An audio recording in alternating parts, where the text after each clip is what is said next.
पहले हमें लगता था कि पुल का स्तंभ सीधे पानी के नीचे से खड़ा कर दिया जाता है, लेकिन असली रहस्य कुछ और है। पहले पानी को रास्ते से हटाया जाता है। एक अस्थायी घेरा बनाना। समझदार इंजीनियर ने नदी तल में एक घेरा बनाकर लकड़ी के खंभे घुसाए, उन्हें सघन रूप से जमाया और एक अस्थायी घेराबंदी तैयार की। फिर उसके अंदर का पानी पंप से निकाल दिया और नदी के बीचों बीच एक सूखी कार्य भूमि मिल गई। खंभों को मजबूती से जमाने के लिए उन्हें नदी तल में तब तक थोका गया जब तक वे कठोर परत से ना टकरा जाएं। लकड़ियों की दरारों से पानी रिसता था, इसलिए बाहर एक दूसरी परत का घेरा बनाया गया। दोनों परतों के बीच मिट्टी और गारा भरकर सील किया गया। लेकिन जैसे ही अंदर का पानी निकाला जाता, बाहर का दबाव घेरा तोड़ सकता था, इसलिए भीतर सहारे की लकड़ियां लगाकर उसे थामा गया। फिर पानी निकाला, गाद हटाई और नींव में कंकड़ गारा भरकर मजबूत आधार तैयार किया। 2 पियर और बीम खड़ा करना। नींव जमने के बाद ऊपर पत्थरों से पुल स्तंभ बनाए गए। पत्थरों की दरारों में चूना गारा भरकर उन्हें एक ठोस इकाई बनाया गया। अस्थायी घेरा हटाया गया। ज्वार आने पर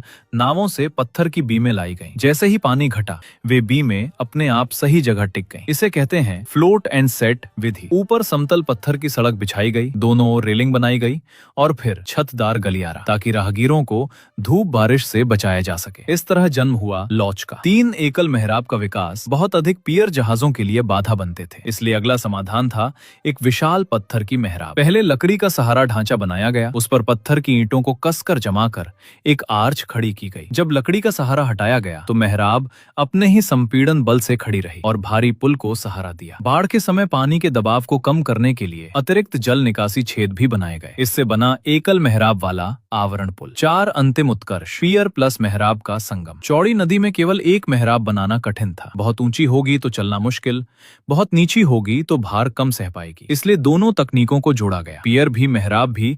साथ ही पियर के आगे नुकीला जल विभाजक बनाया गया, जिससे पानी दोनों ओर सहजता से बढ़ जाए और टक्कर कम हो। ऊपर भव्य मंडप, सजावट और 2 अतिरिक्त बाढ़ निकासी द्वार। अंत में 2 पौराणिक जल रक्षक मूर्तियां भी स्थापित की गईं और इस तरह बना आन सुन लांग ब्रिज, जो सिचुआन के चेंगदू में स्थित है। ये कई बार नष्ट और पुनर्निर्मित हुआ, पर इसकी उत्पत्ति युआन वंश तक जाती है। कहा जाता है कि यात्री मार्को पोलो के लिए ये चीन के सबसे प्रभावशाली पुलों में से एक था। ये केवल एक पुल नहीं, बल्कि जल प्रबंधन, संरचनात्मक विज्ञान और सौंदर्य का अद्भुत संगम है।